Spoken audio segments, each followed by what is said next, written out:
guess we might as well start the stream. I was busy posting nonsense on Dave's Discord channel because his going live message had gone up and then ours went up after it, and he was upset about this. So I thought I would take the opportunity to say things. Hello, everybody, and welcome. I'm Sam, and you are listening to Gilliteracy. That's my intro. So is this. This is now officially part of the intro. This is just what I do every time. How are you? How is everybody? I hope you're well. As I've been making sure to say everywhere, I'm not entirely well. I'm fine. I'm not like dying. I'm just today, and I've had a headache most of the... It's evening now. Yeah. Let's go afternoon and evening, which I've been sort of sleeping off. So that's cool. That's a fun thing to do. But we're here, and I am looking forward to reading you some words. You're here. Had to miss Dave's stream as you're out of screens. Oh well, I hate to incite some sort of conflict. Genuinely love Dave. Dave is a lovely guy, and it's unfortunate timing that we're both streaming at the same time. But you know, maybe this. What we need? We need like a plug-in whereby this is the background radio on his Pip-Boy as he is wandering the wasteland.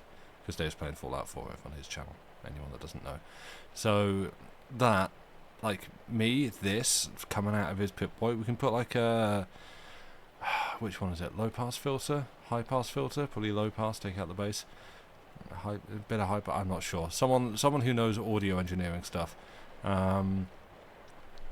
Yeah, just put a couple of filters over this audio, make it sound like a crackly radio broadcast, and then we just pipe that into Dave's channel. Boom, done.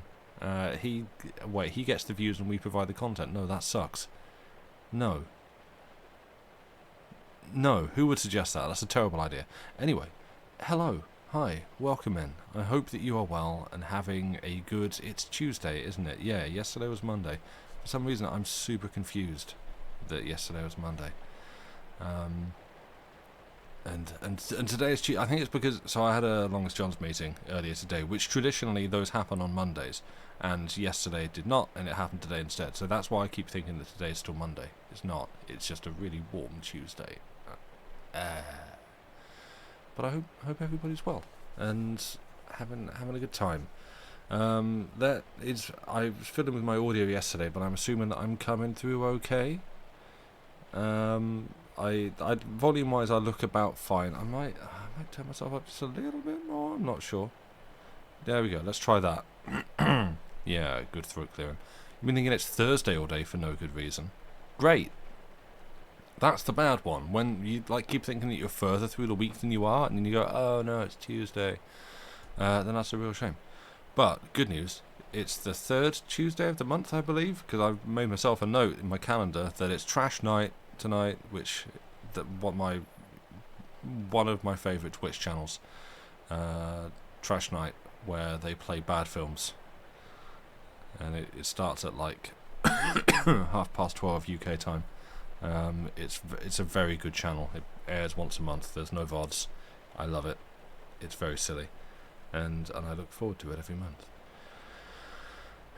But yeah, hello, hi, welcome in. Third time I've done that, at least. Tonight, the plan is...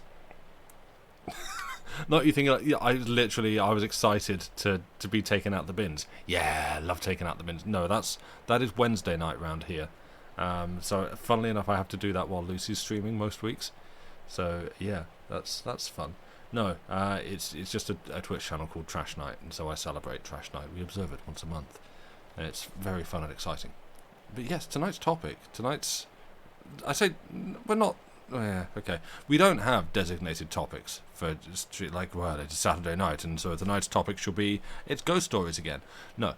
But because this is book week, we thought we would do something a little different. And kind of because we thought, hey, let's do a week of streams. And then we thought, oh no, that means we've got to plan something for each different stream. And so I thought that I would jump on the opportunity to actually read something that we don't normally do. For anyone who is less frequent around these parts, we traditionally read works that are in the public domain, which in the UK is was it 70 years from the author's death. Mainly because we want to avoid like copyright issues, because we are monetizing this stuff. We take subs and things on the channel, and we have the tip jar coffee and stuff that we hold out and say, hey, just rattle the tin. And then the stuff that we re-record on Bandcamp, which isn't everything, we just re-record bits and pieces on Bandcamp. We're obviously selling that, and so we try to keep that stuff to public domain, things that are essentially, we have, as far as we can tell, legally free license to use and to broadcast and do with what we will. It just makes life a bit less stressful for us. So we thought this week we'd risk things a little bit and break with tradition, and I'm not reading like entire stuff. So I have there is no Antimemetics division which in front of me, which I will be reading like the first chapter, like the preface, however you want to put it, and the first chapter from, but not the rest of the book, because it's a book that you can go and buy from an author who is very much alive and well and still writing at the moment, and that would just feel kind of bad taste to just like make an unofficial audiobook of that. Don't want to do it. But also a couple of short stories from the same author from the collection Valuable Humans in Transit and Other Stories, which is also very good. And frankly, I mean, basically doing this is like a little bit of a sales pitch for their work, because I really enjoy the work of Quantum, qntm. Hey, Parola, thank you for the 2 gifted subs. That is super kind of you. Stormy night, look at that. Ooh, lightning and stuff. Thank you. Zuluun, and it always makes me think of Microsoft's old MP3 player, which I never had, but I always wanted, because I was that kind of hipster dork. And Boodart, speaking of hipster dorks, thank you very much for gifting those subs to those 2 people. Very much appreciated. Yeah, very grateful. Thank you. What was I saying? So going to be reading some from There Is No Antimemetics Division, and some bits, a couple of short stories from... it's kind of a birthday. Oh, well, happy birthday, hell yeah. Many, many happy returns. I hope that it has been or is continuing to be a good one for you. It's... Oh, right. Hey, well, many happy returns, and I hope that it continues to be a good one for us. Yay. I don't have party hats. Damn. Or blowers. Yeah, happy birthday, Twitch channel. Well done. You are now 3. 3? 2? 2. Yeah. No, that's true. Yeah. That's how numbers... We're 2. Yeah, you can... Because it feels weird, because we're now into like our 3rd year, right? So that's why I just want to go 3. I don't know. I mean, this channel had a long gestation period. We were talking about this for like a year and more before we actually first broadcast. We were planning this for a long time. So that might be what helps make it feel even longer. But yes, it's books and things, and yeah, I was going to make a command to like point you to. Because, no, finish your thoughts, Sam. I was going to make a command to point you to, like, his page somewhere, like either his webpage or Amazon, where you can buy the books if you always want to. Because, it's good stuff. And I'm hoping that, like, 1 or 2 people listening to this at some point here or on YouTube will go, hey, it's pretty cool. I like this.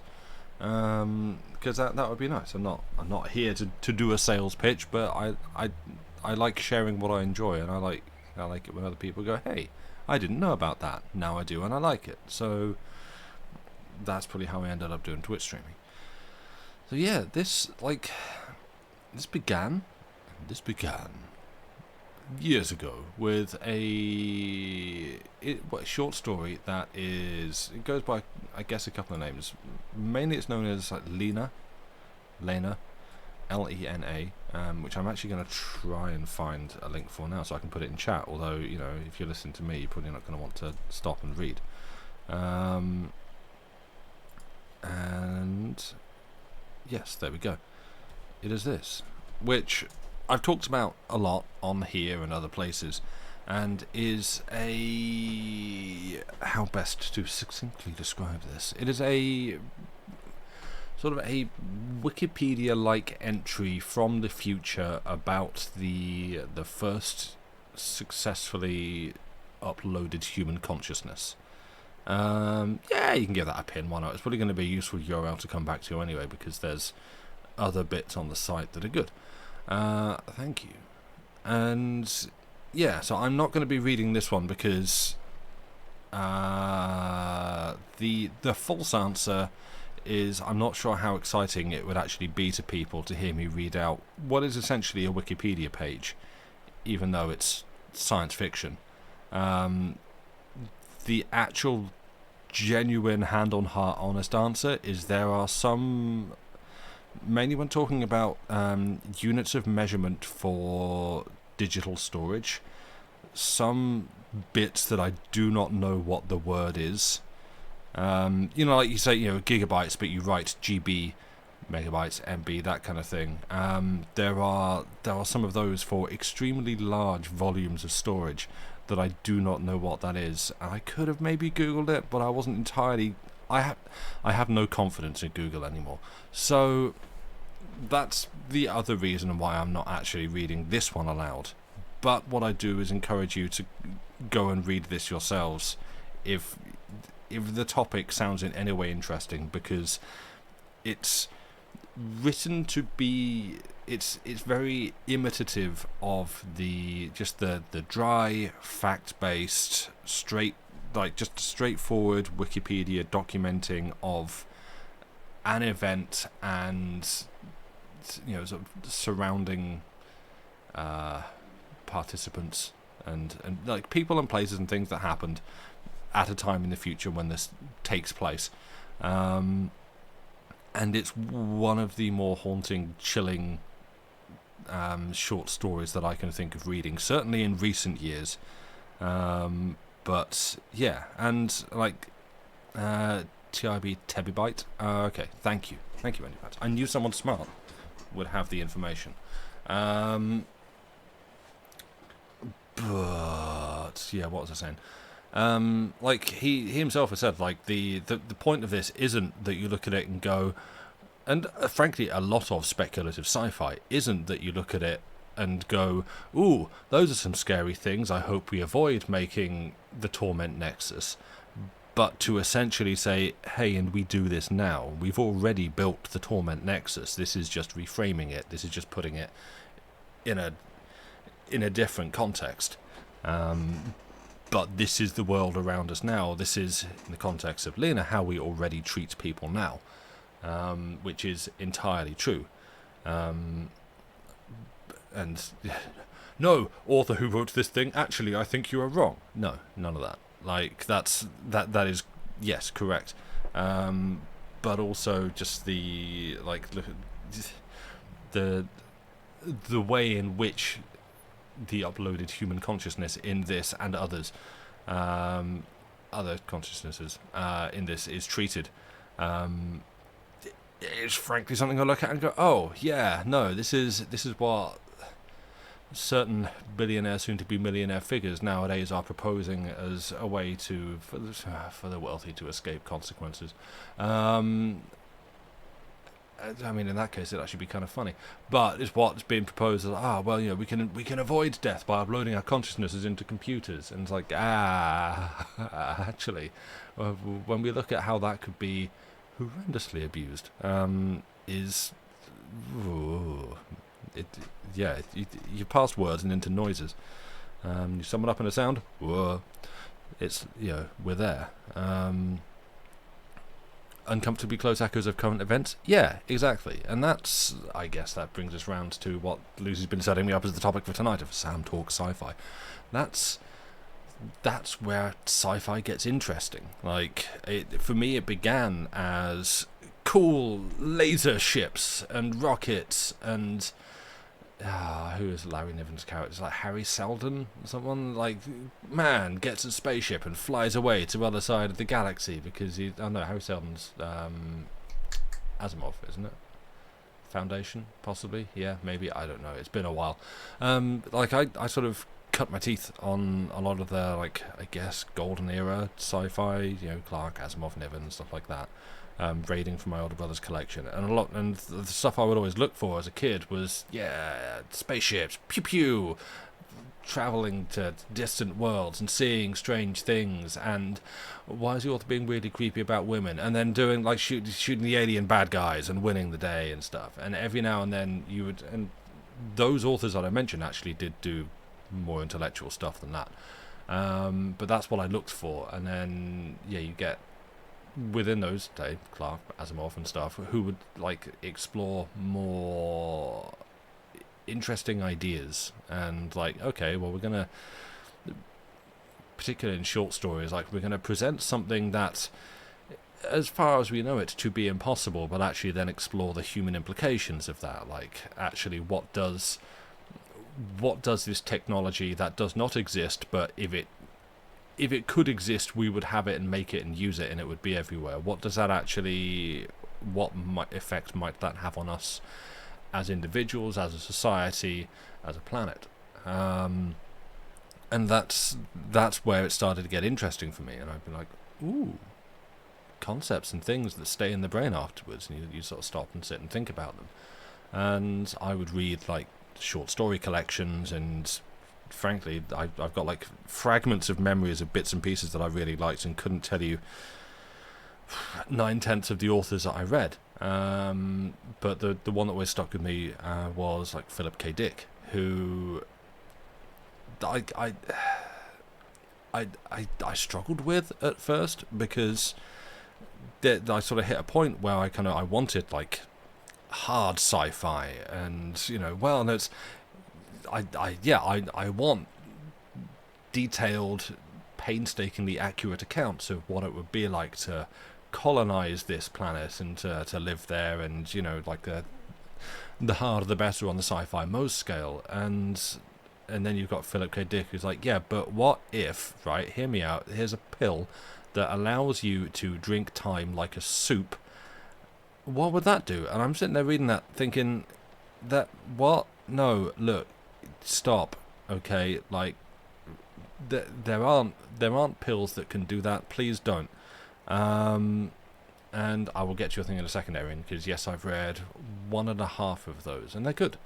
That's kind of what I was referring to, actually, the Kim Stanley Robinson Mars series. And like, magic science, that's your sort of sci-fi, right? And that's the thing. I'd be reading these stories by Philip K. Dick, and he'd be like, what if pill made time taste like soup and you could drink it? And I'd be like, no, this is nonsense. But then through this, frankly, to me, at the time, and still kind of now, like, absurd premise and setup, would then ask the kind of questions that would stick in the brain. And I was 15 and this was deep, but it's still pretty deep now. That questions about perceptions of reality, and how we as people know that what we're experiencing is real. And that's a very common theme through a lot of his stories, and those were the ones that ended up actually sticking with me and resonating. And it's like, oh, okay, I see now. You're not here to talk about, but what if we had windows through which light passed slowly, and so when you look through a window on one side, actually, like, you could leave a window in a field for 10 years, and then you stick that in your house, and you would see what the field looked like. You would you could live in a city, but you could have a lovely rolling Microsoft Windows wallpaper hillscape on your window for the next 10 years. It's literally an Arthur C. Clarke story. And about, like, is it Slow Glass, I think it's called, I'm not sure. Not the story, the concept. It's a good story. I'm not like being derogatory about it. It's a good story. I remember enjoying it. But then you've got Phil Dick, who's like, here's a pill that does a thing. And like, yeah, okay. Or here's the electric ant, actually one of my favourites. Here is a man who has like a terrible accident right at the start of the story and wakes up in a repair shop because he realises that everything that's going on.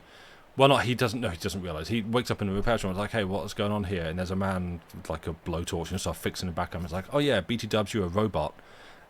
You've got old-timey tech, like a ticker tape, just scrolling through in your chest. And yeah, but you don't have an owner, so I guess off you go into the world. Goodbye.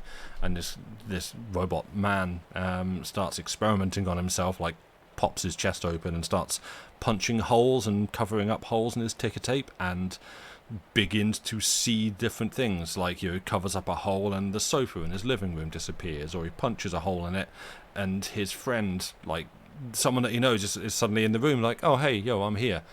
And he ends up, like, you know, through sort of affecting his reality and stuff, like, oh, this is a fun thing to play around with. And I think he loses his mind a little bit and ends up cutting through the tape because, like, I can't live like this, bam, so cuts the tape. And like one of his friends like comes in and finds him, like, oh no, he cut the tape, whatever. And then suddenly her world fades to white as well, and it's like, ooh,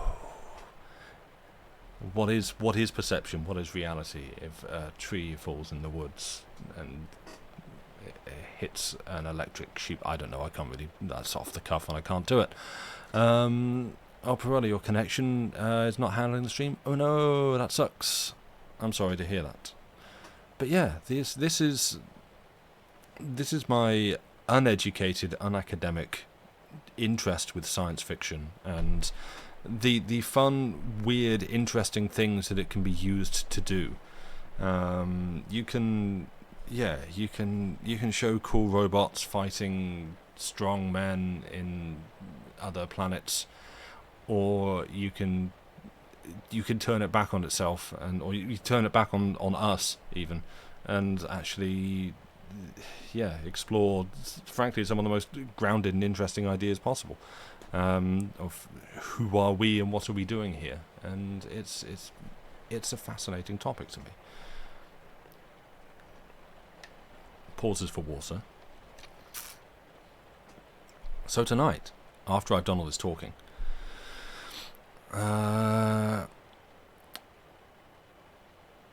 what's I saying? The Mars series. Yeah, so I enjoyed Red Mars, and then I think problem is, like, a lot of the sci-fi that I read, I was probably like a bit too young to really get into it at the time, so I'd kind of take like the surface content and not really get much more from it. And so, like, the Mars series I enjoyed, Red Mars, and I think I got about halfway through Blue Mars and just kind of trailed off. If you may recommend René Soussin, or René Uvin, depending on what book, who wrote a lot of sci-fi, short sci-fi stories, and what you're talking about reminds me. Nice, yeah, no, I'll take a recommendation, yeah. I will say, if it stays here on Twitch, I will forget about it, so feel free to put that on Discord. Any Discord, frankly. Let me know, and I will try and look up some of the stuff.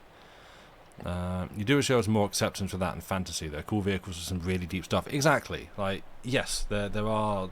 It is such a potentially powerful medium. Medium? No, that's the book. Genre. That's the word. Oh, I'm doing well. Great. A potentially powerful genre. You can do some incredible stuff with it. Or you can turn it into a Will Smith advert for Converse. You know, you get some, you lose some. But yeah, I think I'm going to start on with There Is No Antimemetics Division, because I've talked a lot and I filled a lot of time, because I think I might be through these a little bit quicker than usual. So after saying that I didn't want to sort of read a Wikipedia article, this does open with basically an SCP classification document of SCP-055, unknown. So there is still a little bit of that, but that's fine. There's a couple of redacted bits. I'm just going to say redacted. That's okay.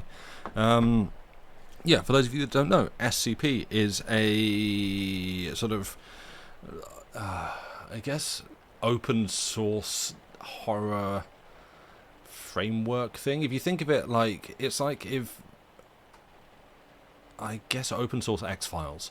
It's a, I'm just blanking. But also I've just been distracted because I can see the neighbour's cat is just curled up out the front of their house, and it's very cute. Sorry. So yeah, it stands for, is it, I think, secure, contain, protect, and basically the premise is that it's like a government, I think government, sort of secret government organisation that is designed to deal with the spooky and the paranormal things. They investigate and they figure out how to, well, contain them and protect people from them is broadly the remit, I think. I've not actually read too much SCP stuff, because it's like open source fan fiction, anyone can contribute to it. I don't know where to start looking for the good stuff.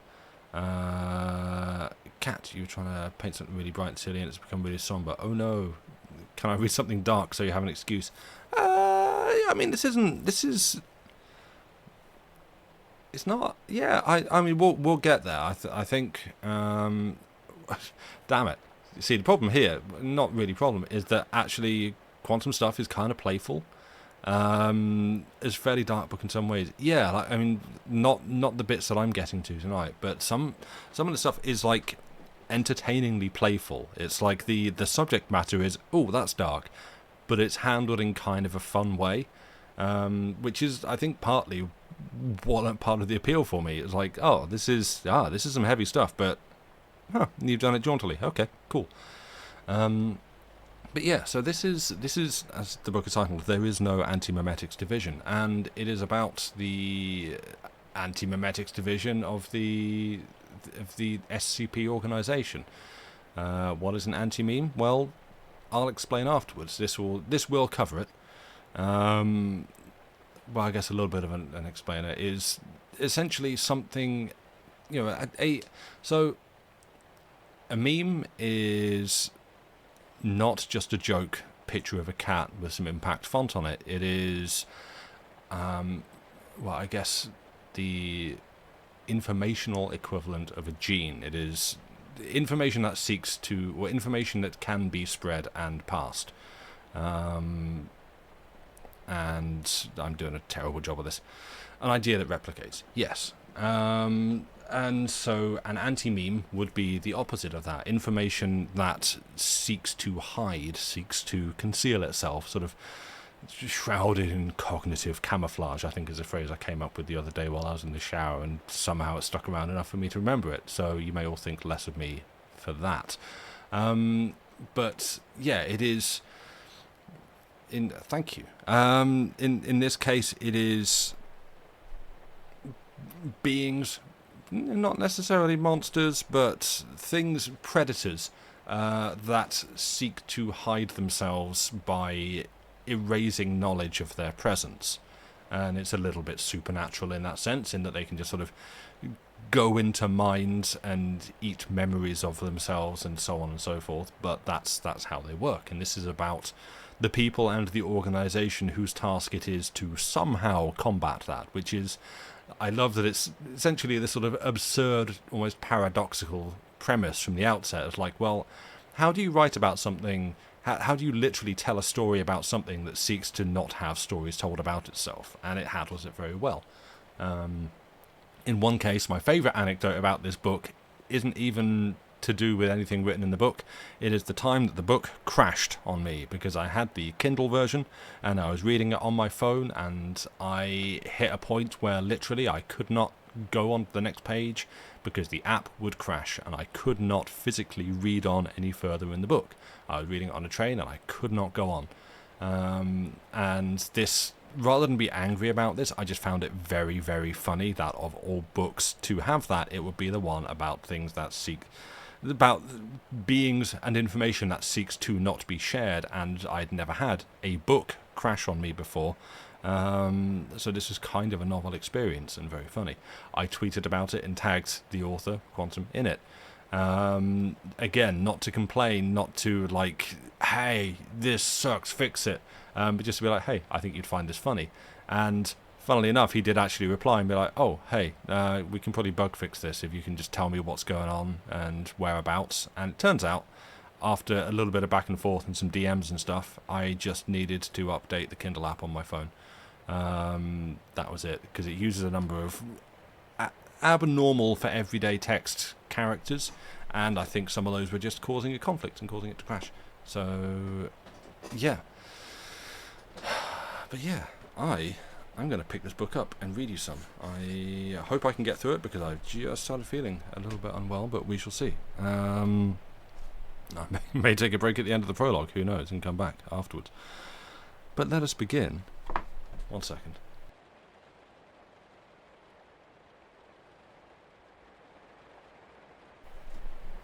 I am back. Apologies. Let us begin with There is no Antimemetics division. SCP-055 Unknown. Item number SCP-055. Object class Keter. Special containment procedures. Object is kept within a 5 by 5 by 2.5 meter square room constructed of cement, 50 centimeters thickness, with a Faraday cage surrounding the cement walls. Access is via a heavy containment door measuring 2 by 2.5 meters, constructed on bearings to ensure door closes and locks automatically unless held open deliberately. Security guards are not to be posted outside SCP-055's room. It is further advised that all personnel maintaining or studying other SCP objects in the vicinity try to maintain a distance of at least 50 meters from the geometric center of the room, as long as this is reasonably practical. Description: SCP-055 is a self-keeping secret, or anti-meme. Information about SCP-055's physical appearance, as well as its nature, behavior, and origins, is self-classifying. To clarify, how Site-19 originally acquired SCP-055 is unknown. When SCP-055 was obtained, and by whom, is unknown. SCP-055's physical appearance is unknown. It is not indescribable or invisible. Individuals are perfectly capable of entering SCP-055's container and observing it, taking mental notes or written notes, making sketches, taking photographs, or even making audio-video recordings. An extensive log of such observations is on file. However, information about SCP-055's physical appearance leaks out of a human mind soon after such an observation. Individuals tasked with describing SCP-055 afterwards find their minds wandering and lose interest in the task. Individuals tasked with sketching a copy of a photograph of SCP-055 are unable to remember what the photograph looks like, as are researchers overseeing these tests. Security personnel who have observed SCP-055 via closed-circuit television cameras emerge after a full shift exhausted and effectively amnesiac about the events of the previous hours. Who authorized the construction of SCP-055's containment room, why it was constructed in this way, or what the purpose of the described containment procedures may be, are all unknown. Despite SCP-055's container being easily accessible, all personnel at Site-19 claim no knowledge of SCP-055's existence when challenged.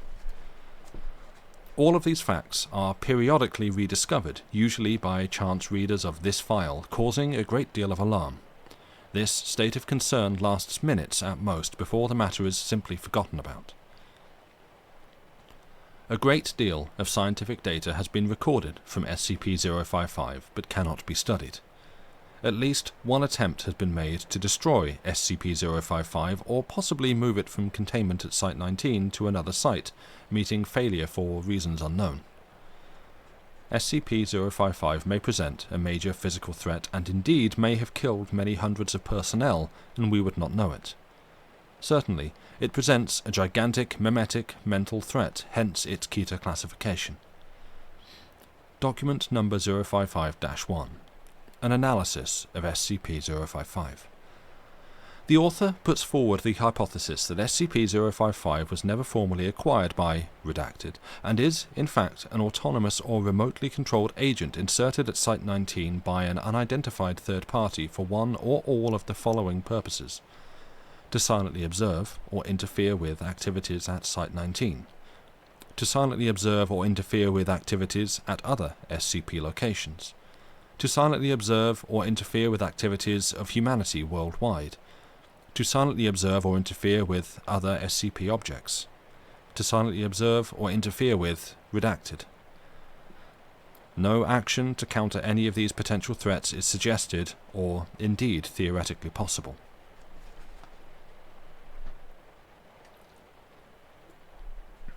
Part 1. There is no Antimemetics division. Can I smoke? This time the receptionist narrows her eyes at Marion. No, she says. No, you can't smoke anywhere on Site 200. Just because it's an administration building doesn't mean we don't have lungs, or labour law. Marion notices the exasperation on the young woman's face. I've asked you that before, haven't I?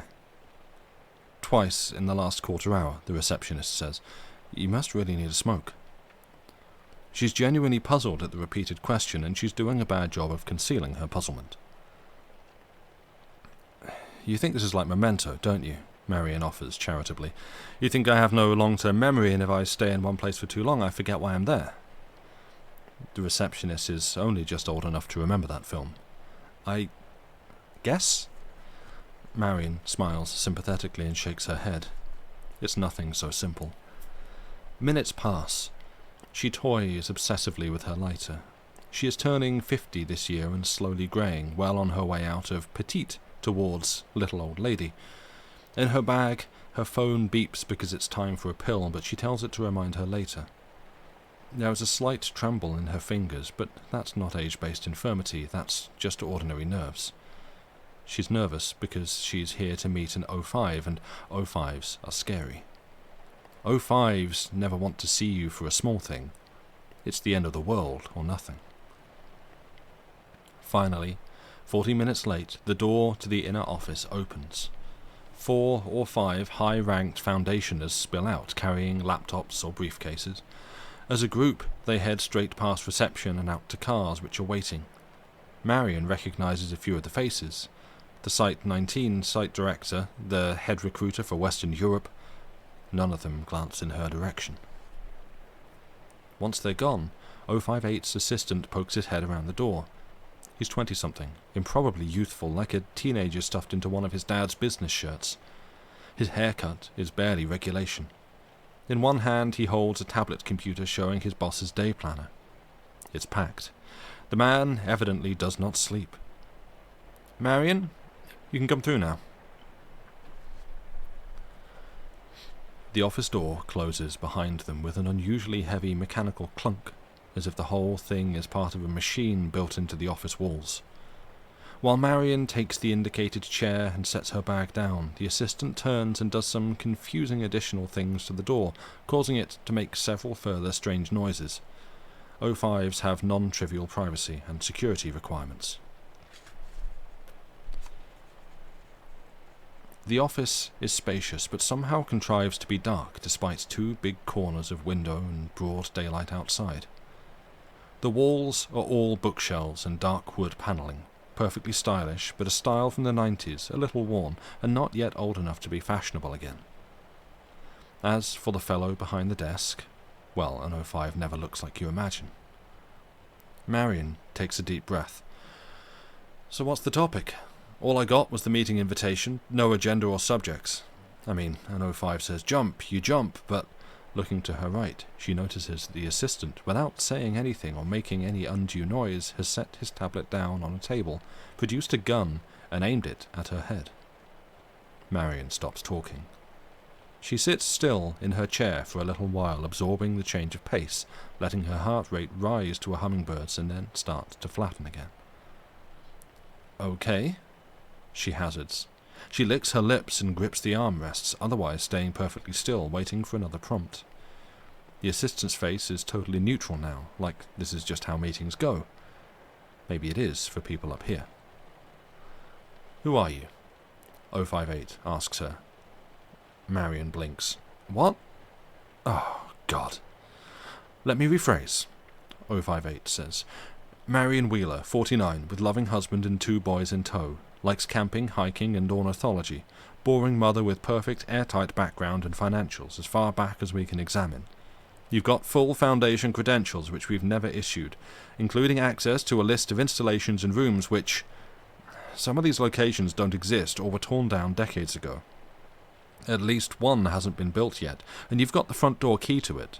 That's before we get to your SCP access control lists, which I can only term as egregious. So you're a spy, and your objectives are misaligned with ours, and Clay wanted to cut Z loose on you. Sorry, I was looking that up yesterday. So I wanted to cut Key 3 loose on you, but I was able to bring him around. I talked him into a face-to-face. I thought there was a slim chance that if we locked you in a bomb-proof room and asked politely, you'd have a good sense to spare yourself the rest. Marion has long since stopped listening. You dullard, she says, now she can finally speak. I'm your chief of Antimemetics. We don't have an Antimemetics division, Clay says. Yes, you do. We do, 058 says. We have a memetics division, a telecontainment division, fire services, Ops A, Ops B, personnel, D personnel, and 2 dozen officers.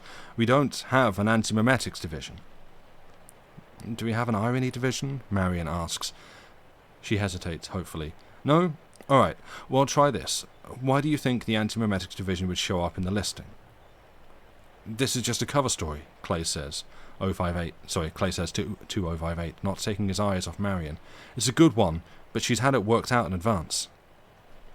Clay, lose the piece, says 05. Grudgingly, Clay does so. Marion relaxes fractionally. There are SCPs with dangerous memetic properties, she says. There are contagious concepts which require containment just like any physical threat. They get inside your head and ride your mind to each other minds, right?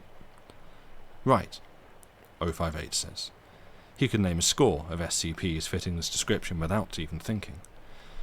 There are SCPs with anti-memetic properties, Marion goes on. These are ideas which cannot be spread. There are entities and phenomena which harvest and consume information, particularly information about themselves. You take a Polaroid photo of one, it'll never develop. You write a description down with a pen on paper and hand it to someone, but what you've written turns out to be hieroglyphs and nobody can understand them, not even you. You can look directly at one and it won't even be invisible, but you'll still perceive nothing there. Dreams you can't hold on to and secrets you can never share, and lies and living conspiracies is a conceptual subculture of ideas consuming other ideas and, sometimes, segments of reality. Sometimes people. Which makes them a threat. That's all there is to it, really. Anti-memes are dangerous and we don't understand them, therefore they are part of the problem. Hence my division. We can do the sideways thinking that's needed to combat something which can literally eat your combat training. 1 second. Joey wishes to come in.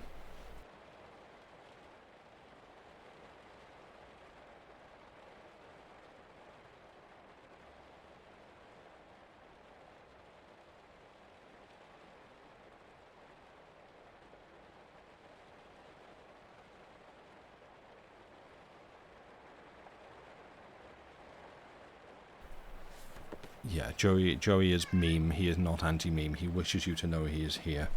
He wants to be seen and encountered. Hi. Do you wish to come up?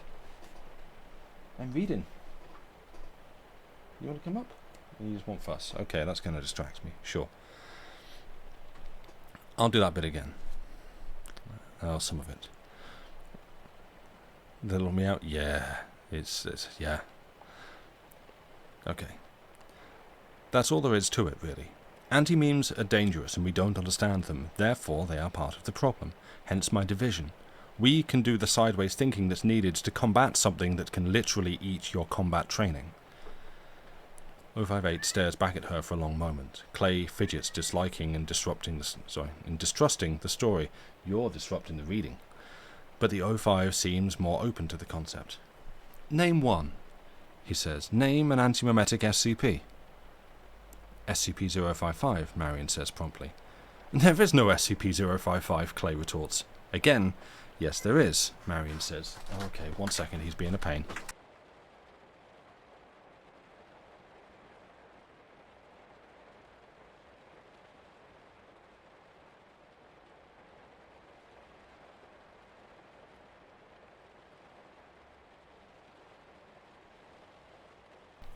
He came in, he meowed, he walked around, he scratched a box, and then has left the room.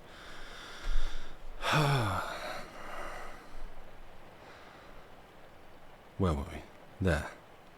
There is no SCP-055, Clay retorts. Again, yes there is, Marion says. There isn't, Clay asserts. SCP numbers aren't assigned sequentially. There are gaps. That number hasn't been assigned. It's not superstition. We have enough to be concerned about with arbitrary numerological mysticism. We have SCP-666 and SCP-013, but there's no SCP-001 and there's no SCP-055. Clay, 058 says, you should look at this. He turns his monitor so Clay can see the file that he has just retrieved. Clay bends over and reads it from top to bottom. Stunned, he scrolls back and reads it a second time. But the file's dated from 2008, 058 says. It's got all the right flags and signatures. It's keyed and coded. It's real. You've seen this before? Clay asks him. Never in my life, 058 says. As far as I can remember, anyway. On the other hand, if the content is accurate, both of us have probably seen it dozens of times. Clay glares at Marion. This isn't possible. Marion nearly spits. For Christ's sake, Clay, how long have you been working here? But if this SCP is this powerful, he begins. Yes. Who wrote the file? The 05 finishes. And for that matter, how do you, Mrs. Wheeler, retain knowledge of any of this? The file was written by a man named Dr. Bartholomew Hughes, Marion says. He's dead. What happened to him? You don't want to know. There is a very long pause while both 058 and his assistant reacts to this. In fact, they pass through a long, discrete sequence of reactions. Indignation at the seeming rudeness, confusion at Wheeler's incaution in front of sinister superiors, surprise at the magnitude of the claim, pure disbelief, comprehension, and finally horror. What, 058 asks carefully, would happen if we did know? It would happen to you as well, Marion says levelly. As for your other question, we manage that pharmaceutically. You know we have Class A amnestics for people who very badly need to forget things. Of course you do. Who could forget about Class A amnestics? Well, in Antimemetics we have a different pill for people who need to remember things that would otherwise be impossible to remember. Nestics. Class W, X, Y, and Z. Same Greek root as the word mnemonic. The M is silent. In her bag, her phone beeps again. With a nod of approval from the 05, Marion reaches into her bag and turns her phone off, acknowledging the prompt, this time, instead of postponing it. She pulls a blister pack from another pocket and pops a pill out. It's hexagonal and green. She holds it up and is satisfied to see a flicker of recognition on 058's face. He's beginning to put it back together. Marion says, these are Class W nestics, the weakest suitable for continual use. 2 pills per day. Go down to the site pharmacy and ask. The pharmacist will claim they don't stock any such thing. They're misremembering. Tell them to double check. 058 sighs. And now I think I get it. I see why we're having this conversation at all. Yes, Marion says, popping a second pill out and handing it over to him. It's because you missed a dose. You're supposed to be on these, the same as me and everybody on my staff. It's the only way we can work. You forgot to take a pill, and then you forgot all the information that the pills were helping you retain. You forgot why you were taking them, who gave them to you, where to get more. You forgot about me and my entire department. And now I have to bring you up to speed. And if I take this, 058 says, I'll remember this whole conversation and we won't have to have it again? Hopefully not, Marion says. Clay pipes up, should I be taking those? Sorry, kiddo, 058 says. Need to know. Maybe when you're in 05 yourself. He swallows the pill. Marion swallows hers too. So what is SCP-055? 058 asks. SCP-055 is nothing. Marion says, now relaxing entirely. SCP-055 is, as described in the file, a powerful information autosuppressor. As far as experimentation has uncovered, it can only be defined in negative terms. We can only record what it isn't. We know it isn't safe or Euclid. We know it isn't round or square or green or silver. We know it isn't stupid. And we know it isn't alone.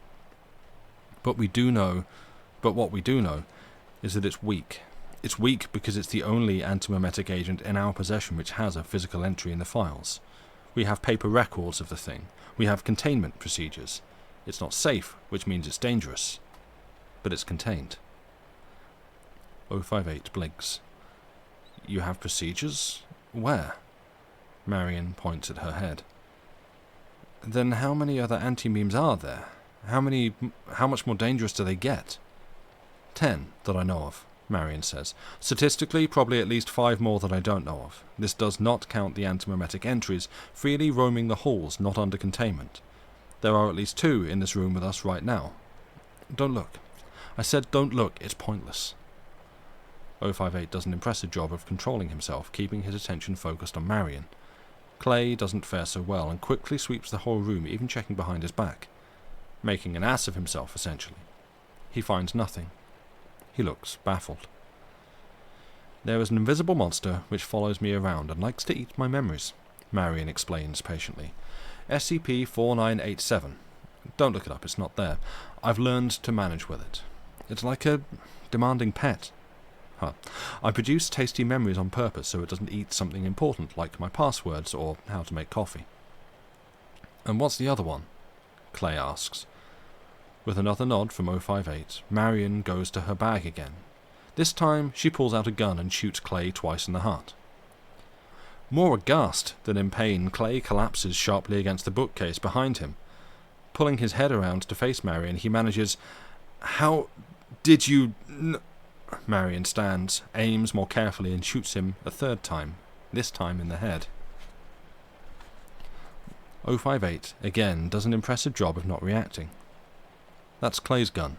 He deadpans. You stole it from him. It's tricky to steal a firearm this heavy from someone without them noticing, Marion explains, unloading it and carefully setting it down, but stealing a firearm and then stealing their memory of the theft is a little easier. Like I said, a pet. Some pets are dumb enough that they can be trained. Yes, 058 says evenly. That much I had guessed. But why? Because you were supposed to be taking Class W Nestics, Marion says. You can't skip a dose of Class W Nestic. I've tried.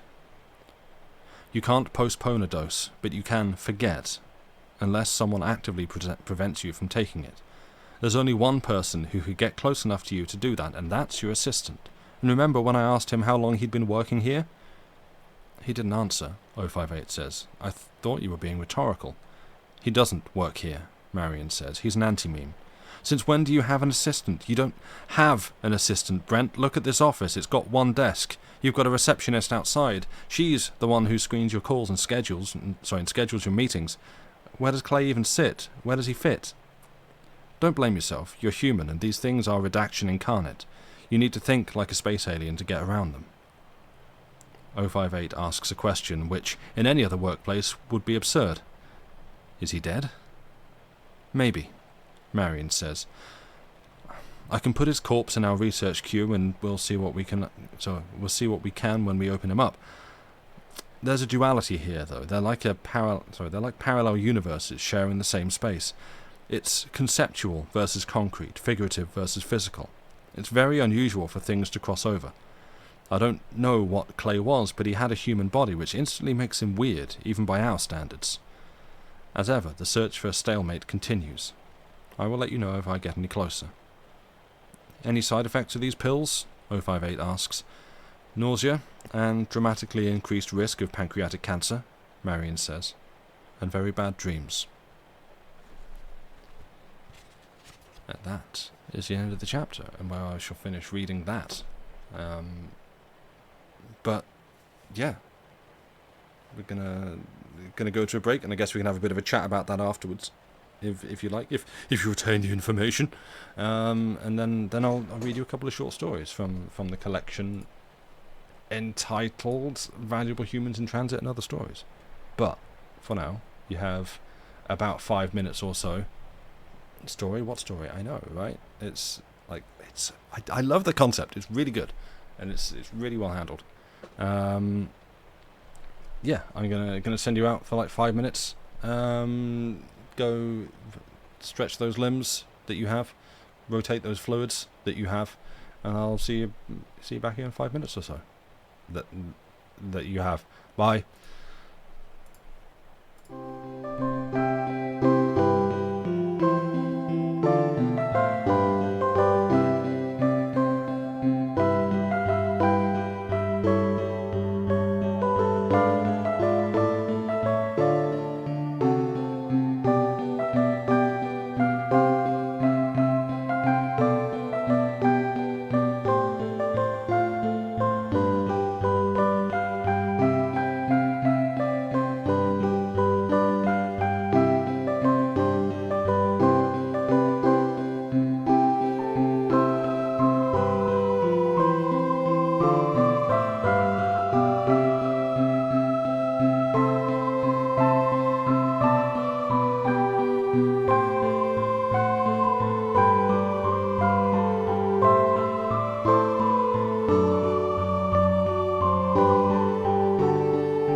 we're back. Hello, welcome back. I trust and hope you've had a worthwhile and fulfilling break, packed with life's bountiful activities, such as can be managed in 5 minutes. Ooh, there's a cool cloud out the window. It's like the sun's down, it's dark, but the cloud is still. It's like slightly silvery light from, I guess, the last like dregs of sunlight reflecting off things. So it's just like this black sort of silhouette tree line and a kind of smoky blue sky, and then this sort of silvery cloud hanging up there. Looks cool. Had a gorgeous sunset there. Ooh, nice. You've been on Palia? Also nice. Good. Yeah, that's what I would be doing. Yeah. How you've had caramel tea and biscuit and mosquito repellent? Yum. Do you dunk the mosquito repellent, or do you like leave it on the side and crunch it? But yeah, that was the first chapter of There Is No Antimemetics Division. I hope people enjoyed it. I really enjoyed that book. I picked it up because I found the premise interesting, and I enjoyed it from cover to cover. It goes places. It goes places that I did not expect, which, from reading his other books, the ones that I've read, such as Fine Structure and Ra, which are about what if superheroes were real and what if magic was real, respectively. They all kind of start in places that I'm like, okay, cool, I'm on board with this, I get this, and end somewhere that I'm like, wait, what? But not in a bad way. They're like, it's a way that I find my brain sometimes tries to reject with like, no, this is silly, this is preposterous. But it's like, actually no, there is a very, when you test the suspension of disbelief, it's like, no, you've actually put in a lot of thought and work to, you can extrapolate from here to there. Like this does hold together, it does make sense, and you've actually handled an improbable premise very well. Yeah, Ra especially is very cool. It's what if magic was real and studied as a science? Is the premise for that one, and I liked it a lot. It's very good. I sadly only have the Kindle version, so I can't lend Lucy a physical copy to read it, but I think she would enjoy it too. But yeah, they all kind of do a. Well, I say they all. Those two at least, Fine Structure and Ra. They all kind of like I guess sort of start in the middle of the premise of like it is present day and superheroes are kind of real, or magic is kind of real, and then it works toward an end, but also works backwards in terms of telling you like how we got to where we started and how this is likely to end up if it were to carry on. And they're good, very enjoyable stories that I like a lot. Lama, it's very cool, and SCP stories make you think in Control as in the game. Yes, I love that game. I cannot wait for them to do more. I think Control is an excellent game, and yeah, I do love that just dry government, because I was going to say governmental, that's why I said that weirdly, like governmental approach to dealing with absurd problems. Like you best bet we're going to classify this thing. I'm going to tell you how tall it is, how wide it is, how deep it is. It's the full range of dimensions. I'm going to tell you its mass, and then things are going to get weird because it's such a great groundwork for throwing you a curveball. Like you can just matter-of-factly list a bunch of statistics, and then somewhere in the middle of that, or at the end if you want to do it like a punchline, just drop something weird and just carry on and like, wait, no, hang on, what did you say? And that's a really fun way to deliver information. And yeah, both in terms of the information as conveyed and sort of meta information in terms of, oh, you're having fun with this, like you loved it, but they did too good a job of making it unsettling. It triggered your anxiety. Oh no, you had to watch a playthrough instead of playing. But the concept of that's fair. I love that stuff, and I think in a way I love kind of the anxiety from some of those things. But yes, if it's too much for you, obviously that's totally fine and legit. But yeah, no, the Control, absolute banger game. It's really nice to see Remedy actually like pull everything together in terms of being a really fun game to play and also a really, really great story. Like I enjoyed Alan Wake, but the combat in that gets hella repetitive by the end, sadly. So, and the new one looks really good, and I think they've learned some lessons. Quantum Break was good actually. Quantum Break was fun. Yeah, and obviously going back to Max Payne 1 and 2. 2 being the better game, in my opinion, but needs 1 to like set things up. But that is a very different subject to what we're talking about tonight, which is the works of the oeuvre of Quantum. Which, yeah, I have some more stories. I mean, we can discuss things a bit more. We can come back to that at the end, I guess. But I have a couple of short stories from the collection Valuable Humans in Transit and Other Stories. Because again, like this is a recently published book, and I feel bad like doing this. It's a form of giving it away for free, and it's something that you can go and buy on the internet right now. You can do that at this link, which I'm just scooping off Amazon. Boom, there. Wait, where's paste? There we go. There, right there. You can go there and read a sample. This is a free sample. Yeah, this is a free sample. I mean, Amazon has free samples, but you can go and read this. One of the the story I'm going to read first, which I'll tell you the title of in a sec because it's a very fun title. This one is actually also published on his site, so I could just be reading this off a webpage. You don't know. Hooks potential readers, makes them want to go buy the whole thing. Yeah, absolutely. Like that's essentially what I'm trying to do here. I'm trying I really like this stuff, and I feel like there will be people listening who also like this, and I know what it's like on the internet. If someone goes, hey, this is a really cool story, it's real easy to just go, okay, and move on with your life. And so, actually, like, getting people to engage with a thing that they might like is much harder. And so, yeah, that's sort of what I'm trying to do here. Like, hey, well, it's all well and good me saying, oh, this is a really cool story, you should read it. And like, yeah, I've got a big stack of books, mate. And so, by doing this instead, I'm like, okay, fine, I'll stop in and listen. Ooh, I like that. That's good. Using a platform to peer pressure for good. Exactly. And alliterate nicely. Good job. But yeah, I'm going to take a breath, actually pause to breathe for a second, because I hear that's a thing that we humans do. And now, off the Kindle Reader on my laptop, which is thank you, nearby place emptying a huge stack of bottles. That's very loud and didn't make me jump at all. Because I got the windows open, because it's hot in here.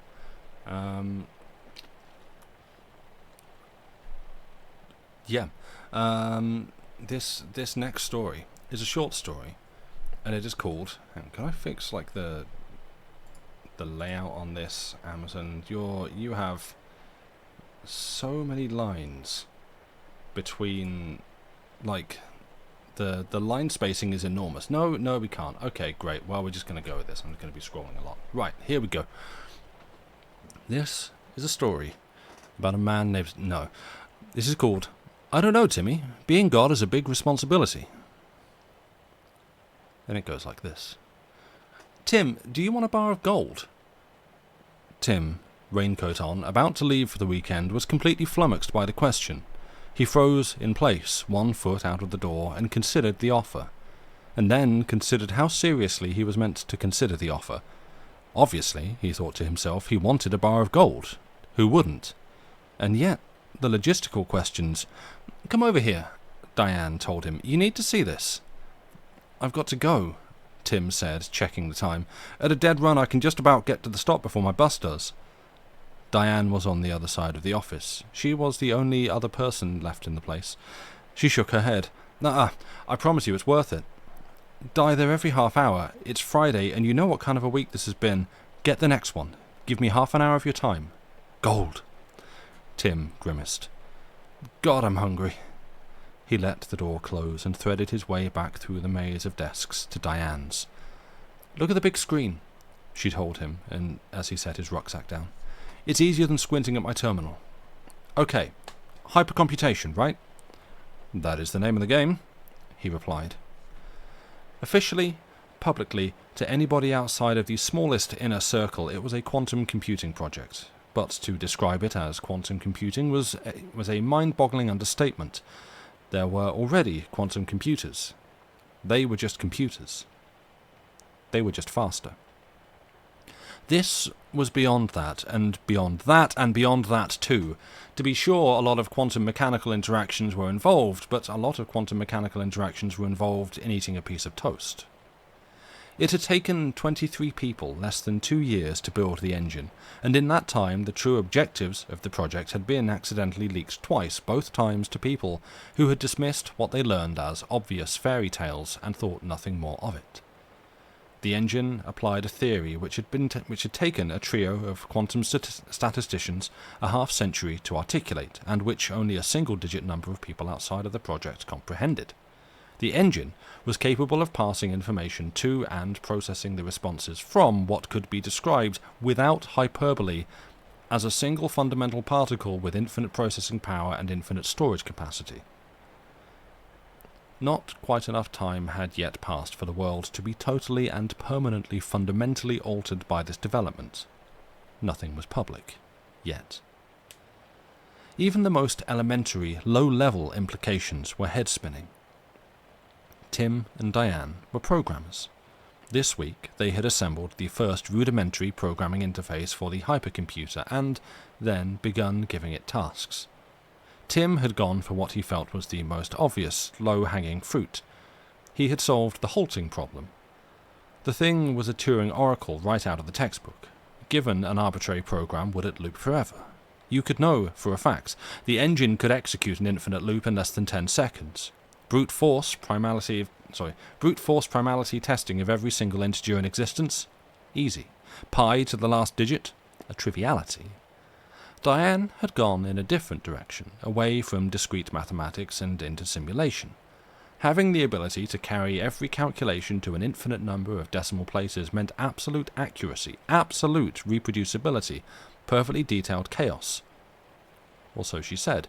She hadn't actually demonstrated anything concrete yet. She had been cagey, and Tim had become curious. "Look what I hypercomputed." She pressed a few keys. The big screen became a software viewing port into her simulation. Tim looked and saw a blue-white sphere in the back, illuminated from one side by a brilliant white glare. "Earth." Tim nodded knowingly. "Beautiful. Lots we can learn from a simulated Earth. No wonder you went quiet. It must have taken some time. You had to implement... physics? All of it?" "Yeah, the Grand Unified Theory." Diane said it casually, and held up a thick book. The Grand Unified Theory. "And then, gathering all that raw data to simulate from," Tim went on. "Surprisingly, actually no. All I did was start the simulation with the exact singularity boundary conditions given to us by the GUT, then integrated forward at high speed for 13.6 billion years, and then froze it. And then ran a search." Tim blinked. "A search?" "Across 10 to the 165 star systems for Earth, the entire observable universe, and googles of times more beside. And here it is. Search result 1 of 1. Tim wasn't able to find a sentence. "The continents match up to what we had about 350 million years ago," Diane told him. "I can wind the clock forward slowly, a few million years per minute, and stop it once we get closer to the present day." "Wait," Tim said. What are the chances of this?" "Apparently 1, Diane said. "This is Earth. I mean, this is really Earth, not an approximation, not an alternate Earth subtly perturbed by random fluctuations. The engine can do a lot," Diane said, advancing the simulation at speed, "but it can't behave randomly. There aren't chances here. This is a perfect continuous implementation of the equations of reality. No steps, no truncation, no fuzz, no unpredictability. Absolute accuracy. It looks like the existence of Earth is a fixture. It just is, like the digits of pi. Civilization is going to rise on this simulated Earth precisely how it did in reality." "But... seriously, though, Di, how precisely?" "Precisely," Diane told him, without clarifiers. Huh. Can you wind the clock backwards at all? No. Ask me again on Monday. Well, we better not overshoot the present day then. Tim watched the Indian subcontinent barge north into Asia and the Himalayas rise. It was transfixing. A little humbling. Slow it down. We're not close yet, I know. Some peaceful minutes passed. Seasons passed at a rate of kilohertz. Tim stirred as the continents began to resemble themselves. Can we move the viewpoint? It's a little rudimentary, Diane said, keying some slightly modified parameters into the query, but we need somewhere where we know civilization is going to arise visibly and early. Somewhere easy to locate. Is there Diane was already aiming the scanner at the Nile Delta. Nice. She pulled the rate of progress back to 1,000 years per minute until Egyptian civilization began to appear. Diane moved the viewport a little more, trying to find the pyramids, but with little success.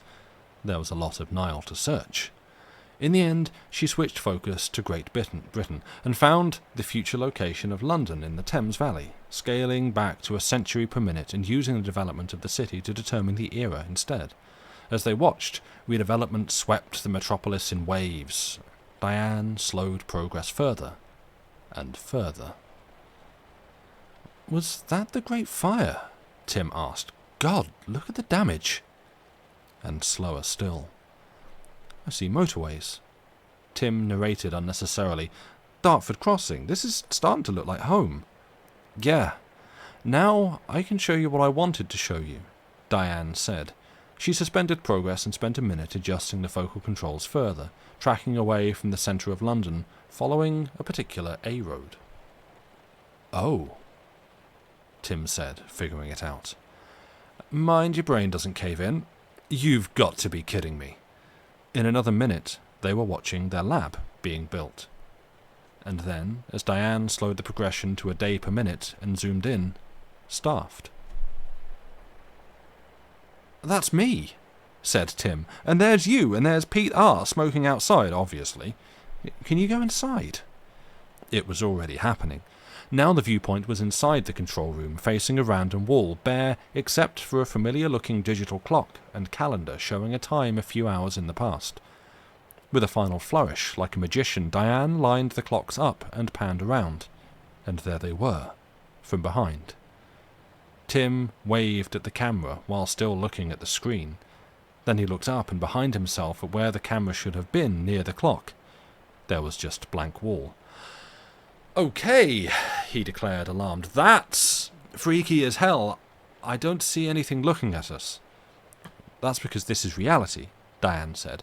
To look at reality, you have to put an eye there, a physical sensor. But what you're looking at on the screen is basically a database query into a total abstraction. You're not looking in a mirror at a video or image of yourself. You and he are different people. Tim turned back to the screen and saw himself turn. The movements lined up exactly. Different people who are reacting in exactly the same way. And having the same conversation, although picking up sound is kind of complicated. I haven't got that far yet. So I'm guessing your viewing port doesn't manifest in their universe either? I haven't programmed it to yet. But it could, right? We can manifest stuff in that universe. We can alter it? Diane was silent for a suspicious amount of time. Tim had known her for just about long enough to recognize the expression she used when she was keeping something back. He remembered about the gold. Di, can we play God with this universe? Are you asking, should we or may we? Can we? She replied, yes, with the same expression. Tim tried to take it in. That would be insane. Can you imagine living inside that machine, finding out one day that you were just a construct inside a hypercomputer? The shenanigans we could pull. We could just reverse gravity one day, smash an antimatter Earth into the real one and see what happened, then undo everything bad and do it again and again. He pressed a finger to his temple. There are ethical questions which I can't even begin to unscramble here. Diane, he noted, did not appear to be listening to him. She was watching the screen version of him, He leaned over her shoulder. This universe is exactly like ours in every particular, right? Right, she replied. So what are they looking at? A simulated universe. A simulation of themselves. And of us, in a sense, and they're reacting the same way I am, Tim asked, which means the second universe inside has another me doing the same thing a third time, and then inside that we've got, A-0 identical recursive universes, one inside the other. Is that even meaningful? Tim, Diane said, it's a hypercomputer. It has infinite processing power. It can do anything. Well, not anything. It actually does have limits, but you're going to have to demonstrate some serious imagination if you want to hit them.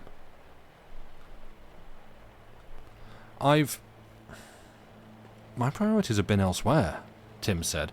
I've just been solving ancient mathematical riddles for the past week. Did you know there are no numbers with a base 10 multiplicative persistence greater than 11? I proved it. I just tried them all. I have a paper coming. Yeah, I think you mentioned it. There are only 5 Fermat primes, Tim continued weakly. Yes. Tim focused. Their universes are only precisely like this one so long as we don't start interfering with the simulation. So, what happens when we do? Let's work that through. Every version of us does the same thing, so the exact same thing happens in every lower universe simultaneously. So we see nothing in our universe, but all the lower universes instantly diverge from ours in the exact same way. And all the simulated copies of us instantly conclude that they are simulations, but we know we're real, right? Still with you, said Diane. While Tim rambled on, she briefly switched windows, checking in on the small program she had finished writing 30 minutes ago. It was almost done compiling. Both Tims were now pacing up and down. Okay, so follow this a bit further. Let's say we just stop messaging after that and watch what happens. But all the simulated little peeps try another piece of interference. This time, every single simulation diverges in the exact same way again, except the top simulation. And if they're smart, which I know we are, and they can be bothered, which is less certain, the peeps in simulations 3 onwards can do the same thing over and over and over and over again until they establish what level they're at. Di, why am I suddenly extremely worried? Tim, look behind you, said Diane, pressing a final key. At the exact instant that Diane on screen pressed the same key, and the Diane on the screen pressed her key, and so on. Forever. Tim turned. As he turned, something towards the back of the office went whump. It sounded like something dense and heavy dropping onto the floor from a significant height. He couldn't immediately see what it was. Unnerved, he headed out, casting glances back at Diane and up at the clock. On the floor, right below the clock, he discovered a golden cube about 5 centimeters on a side. He crouched and squinted up at it. He picked it up. It was much, much heavier than he expected. Grimacing maniacally, he turned back to Diane and said, Di, we're in a simulation? Diane smiled wryly. 10 to the power of 24 gold atoms arranged uniformly in the form of a cube, minus some rounded corners.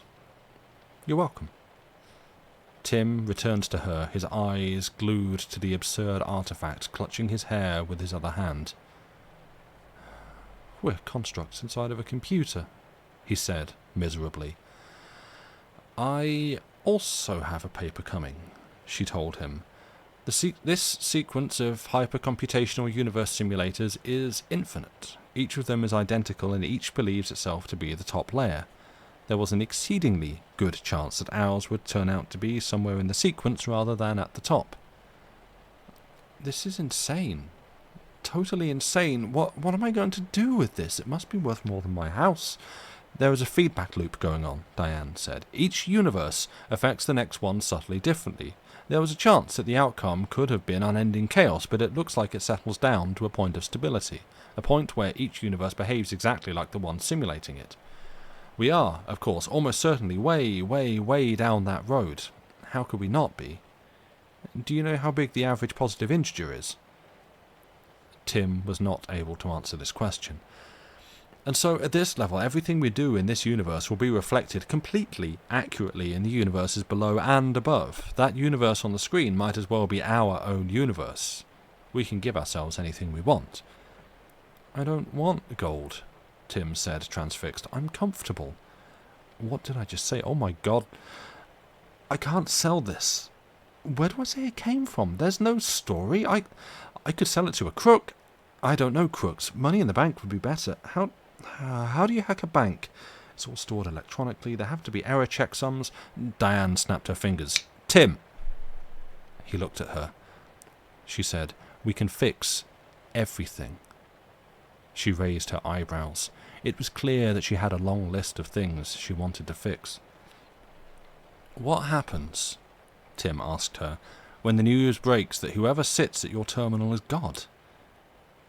I was ready to overthrow discrete mathematics. The announcements... the project has PR prepped for that. I thought it would be exciting. It will be, Diane averred. We should turn it off. We can't do that, Diane said. Why not? There was a pause. Oh, yeah, that could be a problem. Yes. And that's the end of I Don't Know, Timmy. Being God is a big responsibility. Which is a story I really enjoy. It's good, right? It's fun. Like, yeah. I don't think it's really trying to do anything deep. It's just like, yeah, you know, here's your simulated universe problem. You know, this is very serious and thought-provoking, but you're definitely picturing this as one scene from Spaceballs where they're watching the movie in the movie. Like, I don't, like, that's the thing. It doesn't really, it's obviously, it's kind of what I was saying before. It's like, it's dealing with subjects that to actually be there and experience that degree of existential dread would be truly soul-crushingly horrifying. But it's written in a very fun, slightly silly, like slightly absurd way that I really love.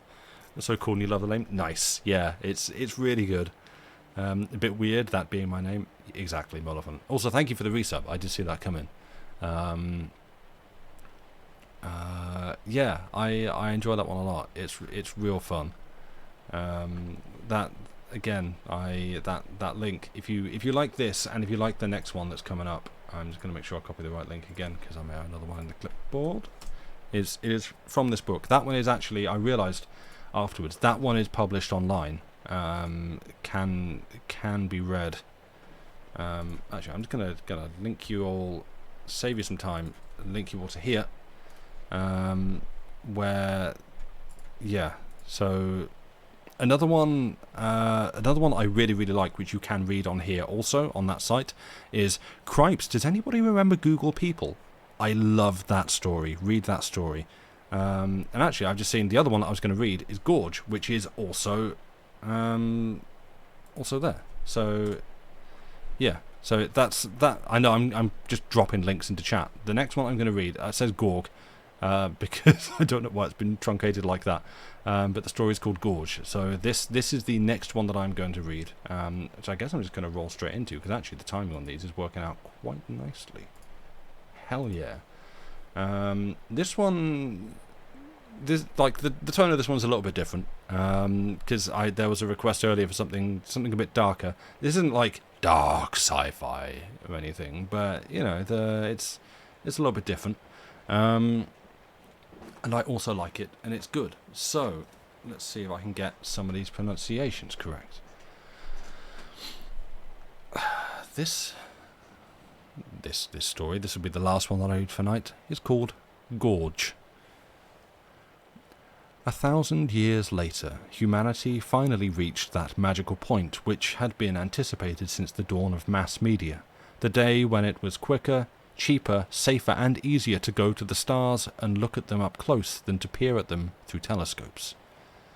It was then that the second real space age began, Having long since built themselves perfect worlds on nearly every rock in the sun system large enough to moor a habitat bubble, there remained nothing else in the universe more attractive to humanity at large than the prospect of finally taking to the stars en masse. So it was that planet after planet orbiting star after star became home to new families of humans, living under new skies and adapting to new environments, breeding new animals and looking at each other and the worlds around them with ever new eyes.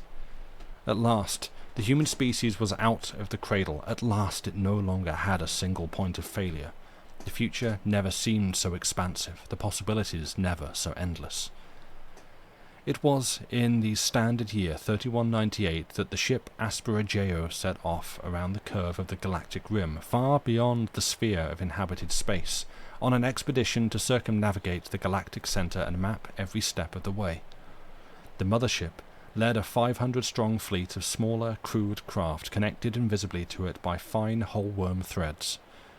The journey was planned to take what would have been, in briefer ages, a lifetime. By 13 years into the expedition, the crew of the Asperigeo had stellar cartography and astrometry refined to a fine art. As the JO bored its steady corkscrew route forward, its swarm of followers flitted from system to nearby system. Excuse the loud motorbike. That just keeps getting louder. Cool, thanks, bud. Okay, they've gone.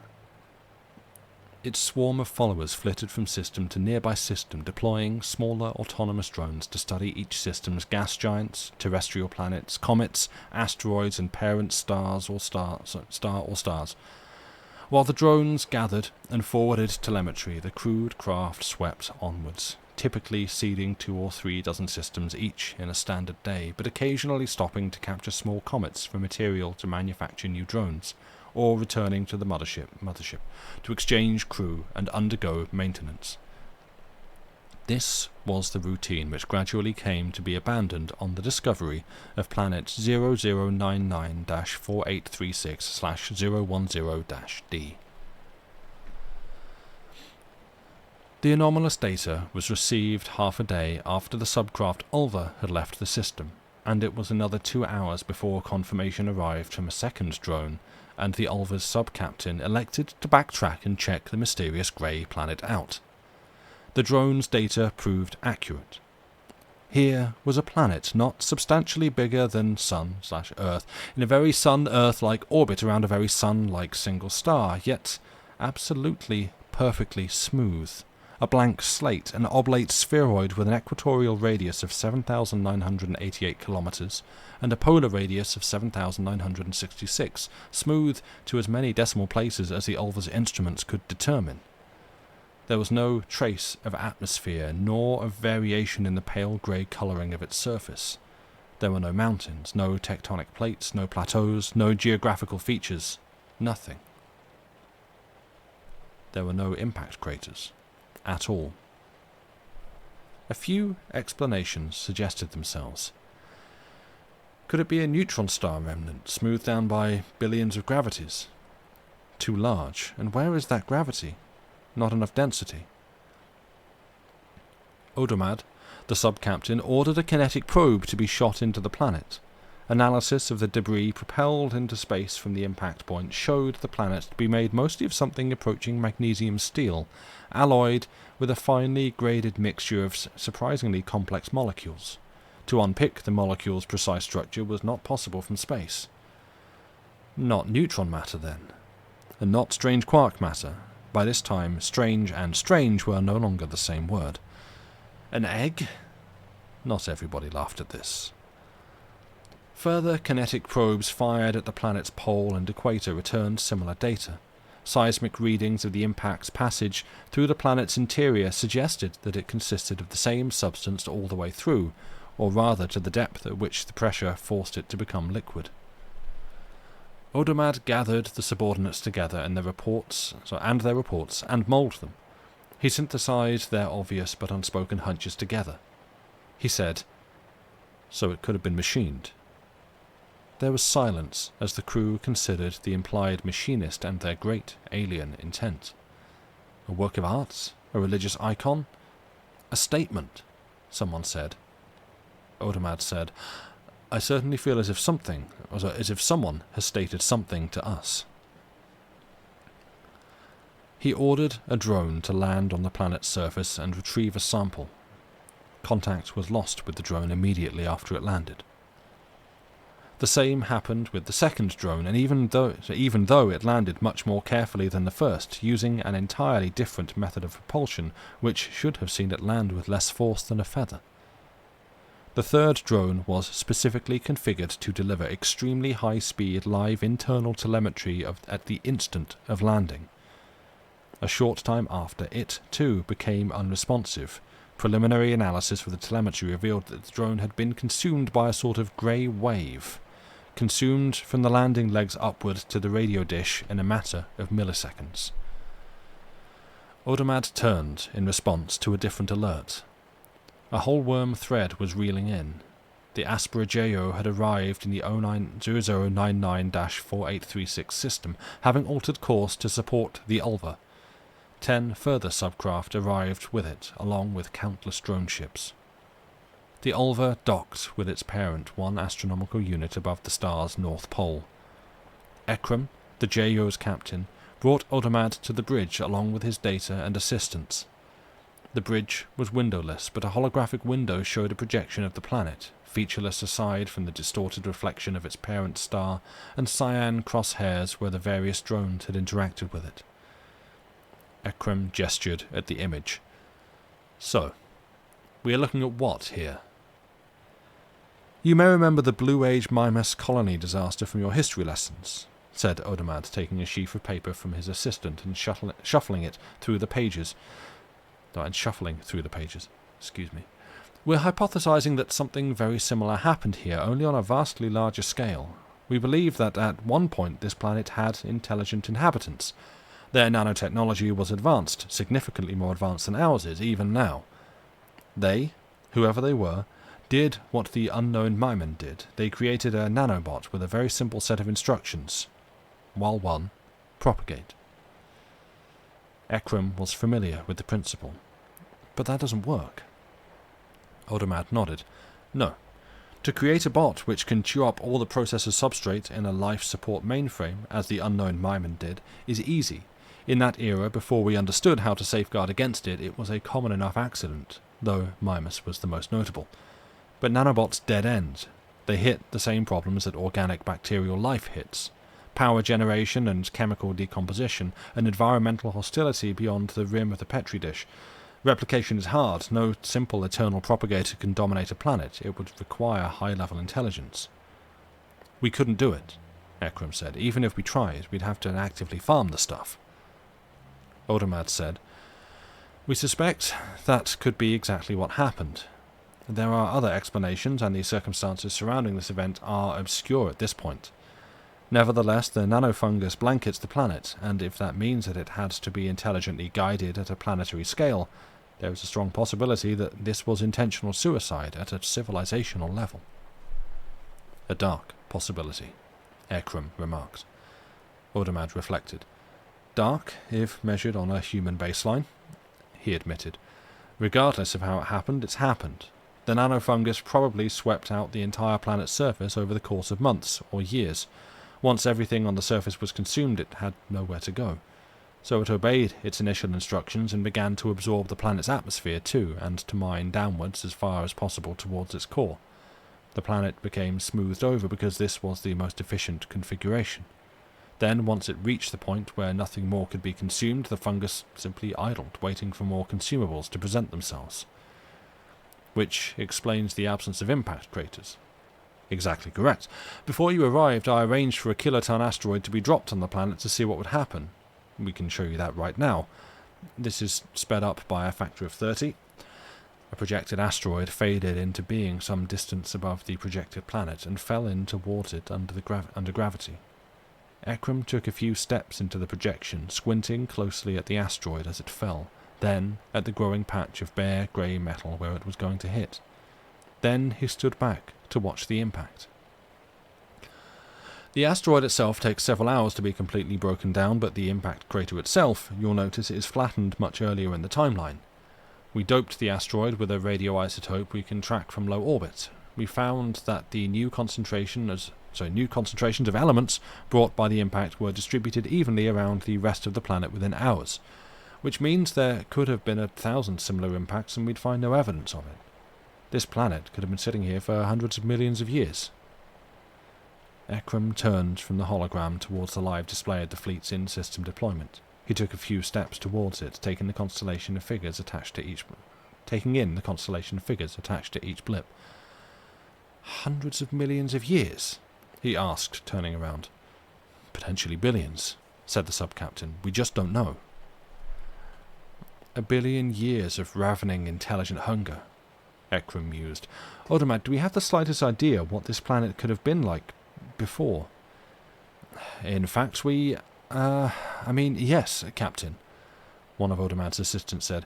The rest of the system appears to be untouched by intelligent activity, which means we can apply the usual formation models. Assuming 010D's mass hasn't significantly changed, we believe there would have been, at minimum, liquid water, sulfur, iron and magnesium, methane, potentially not oxygen. Unfortunately, it might take a significant number of years before we can hypothesize about how any actual life could have arisen. Ekram's head snapped around again suddenly. To one of his own people, he said, "Give me a detailed scan of the surface of the planet. I know we already have one. Run it again. Find anomalies." Time passed. Ekram turned to Odermad. "They were utterly alien to us," he asserted quietly. "They must have been, but the rest of their system is untouched. Why? How much unlike us were they? Were they simply disinterested?" "One way or another," Odermad said uncertainly, "there was nothing left for them." "Do we think they had eyes? Do we think, perhaps, that before this, they lived all their lives under an impenetrable cloud?" A young ensign named Barrett answered. 3 anomalies, Captain. Moderate thruster activity and tentative whole-worm drive signatures. Satellite scans show some sort of narrow pinnacles taking shape at the locations where each of the probes landed. They seem to be rockets. They're taking shape incredibly quickly," Ekram said. "Navigator, plot a direct course back to Sun. Straight path, no deviations, do it right now. Engage the moment it's done. Maximum speed, ruin the engine." Odermad said. "Captain," Barrett cried, "we have ignition at the first landing site. The other 2 rockets have just disappeared, but we're tracking their threads." 2 red emergency lights lit up on the fleet graphic. Both were in close proximity to the grey planet.